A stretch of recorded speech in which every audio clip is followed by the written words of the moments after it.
So before we take to the streets, we have a few of our former participants in the audience. So I would like to give them a round of applause, first of all. Tammy, Pamela, Jamie, thank you for raising the lights and read my mind. Do you guys have anything that you want to share or talk about, or life after if you could see me, or that we totally ruined your life and you don't know why you came back here tonight? Oh, I was just going to the bathroom.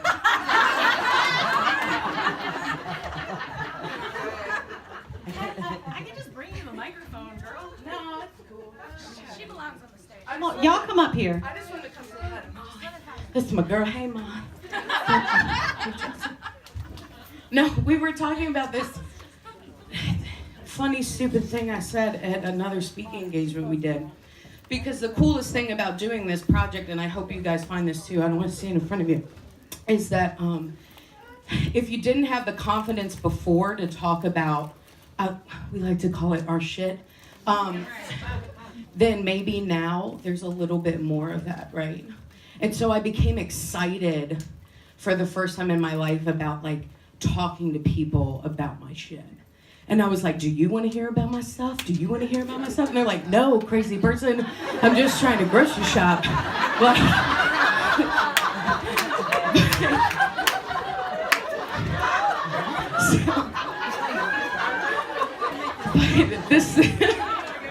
this thing that I talked about at this other speaking engagement that came out of nowhere had to do with cats and Jackson Galaxy, and it stuck with me since then. Okay, so in short, it went like this, okay? It's a lot more powerful if you were there the first time. So which means you have to come to every single one of these things just in case somebody says something amazing, all right? Excuse me. So does anybody know who Jackson Galaxy is? Yes. 2 people, that's good. Yes. All right, not a lot of cat people in the room. So, Jackson Galaxy taught me something that I did not know before, and I've had cats my entire life, even though I'm a dog person, really. Shout out to Jesse. But he taught me that you're not supposed to declaw your cats. And he's very passionate about it. If he goes into a house to help somebody and they're thinking about declawing their cats because they're scratching the furniture, he will straight up square up on you. Like, no, you're not doing that. Like, I'll take the cat before you declaw them, because when you declaw a cat, it takes away their sense of ownership and security over their space and makes them vulnerable to, you know, attacks from the outside or to their personal space. And so I thought to myself, I said, you know what? When people try to tell me, or my fellow sisters and brothers, that you can't tell your story because it makes people uncomfortable, you're trying to declaw me.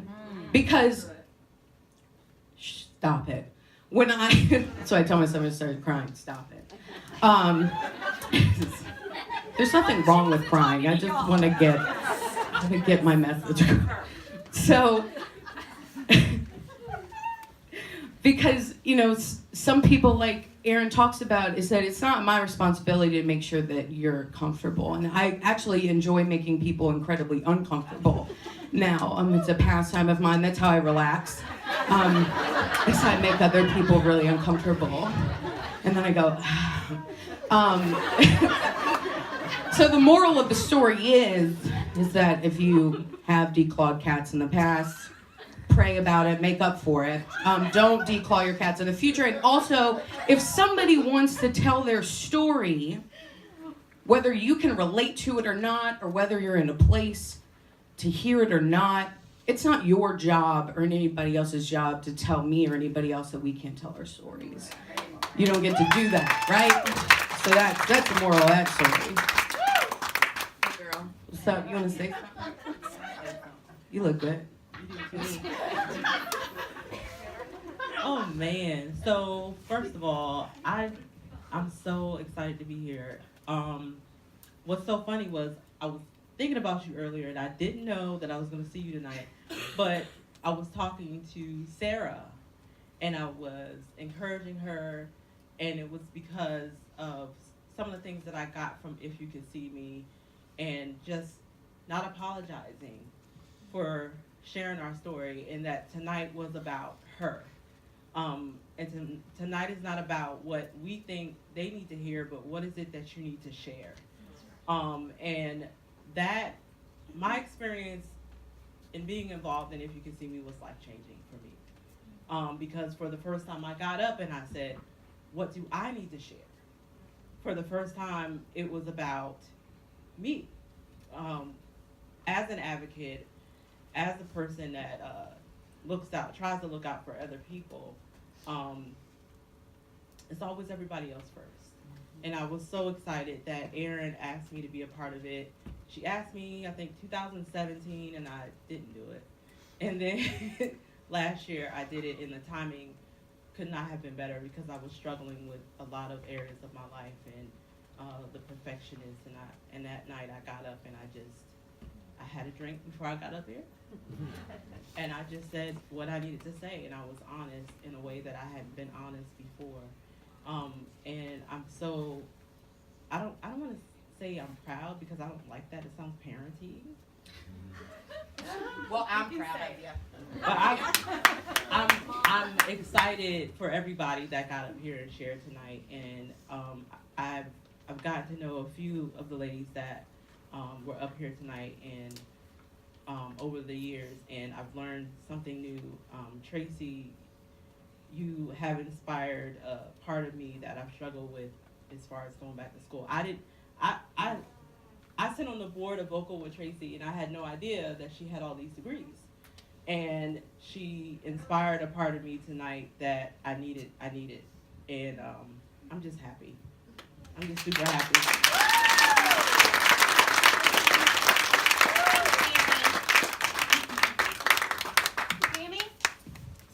Tammy's never going to turn down a microphone. First of all, great job, ladies. Fantastic. I don't even know how long I've known you. I feel like I've stalked you enough. But anyways, probably one of our bigger stalkers. But being on the stage, I mean, honestly, it was phenomenal. I'm going to put it right out there because I'm in the public every day. I teach middle school. And the first question people ask me, why middle school? I've been doing it now for 14 years, because I'm telling you right now, I'm as crazy as those son of a bitches are. I'm telling you right now. The only thing they don't have is I have papers to prove it. They don't. And I guarantee you some of them probably do. But the point is, I am very vocal about it now. This is the first year I teach health and PE. And it's probably a subject that kids love and a subject that kids hate. You don't get in between. They either hate it or they love it. But this is the first year I did a unit on mental health with them.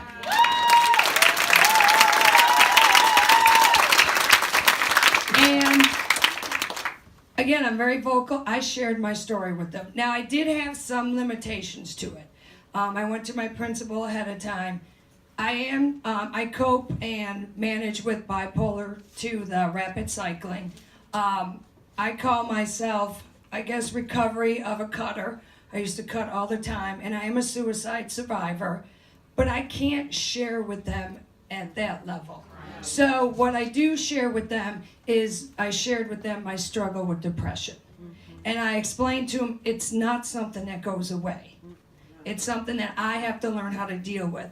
And one of the assignments I did was a group assignment, and I gave them a list of mental health illnesses, anxiety, OCD. There was ADHD, depression. I gave them a list of the most common I feel like they could relate to, and they had to research. And then they had to give me a presentation on it.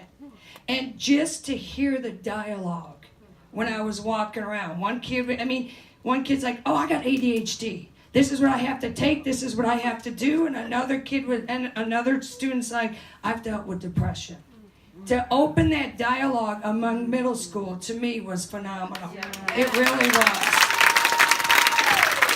And the fun part is, since I'm open about it, there are a lot of kids that will come to me privately, and ironically, it was a few weeks ago, it was rather funny. I'm sitting in the psychiatrist's office. Who comes walking in but a parent and one of my students? She looks at me, I said, "Hey, Nora." She goes, "Oh, hi, Miss Oz." I said, "How you doing?" She goes, "Good." And so she went into her appointment, and the mom was there, and we've gotten to know each other. Nora deals with a lot of depression.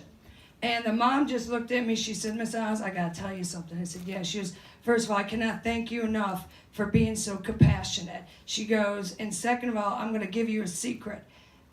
The guidance counselor purposely put her in my class because the mother knew, she saw from what I've written for Ann Moss, her lovely Ann Moss right here for her blogs, a lot of the parents I am actually friends with on Facebook. So yeah, it's older people use Facebook. I don't use Snapchat nonsense. I'm not going to snap. I just don't have time for that. So a lot of the parents have read my blogs, and the mom said, "I know what you're struggling with," and I asked the guidance counselor to please put Nora in your class because I knew you would understand if she wasn't absent. And she says, "There's days I can't get her out of bed, but when I do, it's when she has you." She says, "Ma, I gotta go to her class. I wanna go to her class." So, to me, like I said, I'm just very vocal about it now, and I can't thank enough for Aaron here just letting me keep being vocal about it. And being a teacher, again, I'm in the public eye, and if you don't know any teachers, it's like we are under red tape nonstop. It's like if we are out there, one time I was leaving, I don't drink anymore. I used to drink quite a bit, but I stopped because I realized bipolar and alcohol does not mix. So I remember the one time though, I was walking out with the 6-pack, and a parent goes, "Rough week?" I said, "You got it," and I just kept going. She's like, "You enjoy." I said, "I will, thank you." You know, so yeah, again, it's just fabulous to be able to make these connections with these parents, have them talk to me, and I'm okay with talking to them about it. I've got parents coming up to me and saying, "What can I do?" and things like that. So it's so important to have this mental health. And like I said, the first year doing it, the kids really, they really ate it up. And it was, and one parent emailed me and said, "Thank you," because they don't know this stuff. So, Aaron, thank you. Ladies, again, great job. Thank you.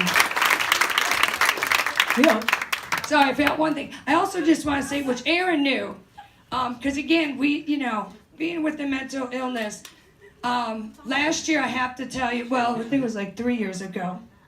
You are going to get it back, don't worry. 3 years ago, no, again, I just want to, I'm not bragging because I don't like to brag either, but I want people to realize, like 3 years ago, I was named Teacher of the Year for my school. And then last year, I was actually named the Health and PE Teacher for the whole county. So, not bragging by any means at all, but I just want people to see, damn it, you can have a mental illness and still accomplish things in your life, and it makes a difference. I love you. What a gift this is. This show, every day, is dedicated to the people who have lost their battles with their mental illness, the people who are not yet ready to tell their stories. They know that we hold space for them, and we will be here when they are ready. Thank you all so much for coming. Have a wonderful weekend, and hug your people. And a huge thank you to Erin Mahone for bringing this up together. We love you.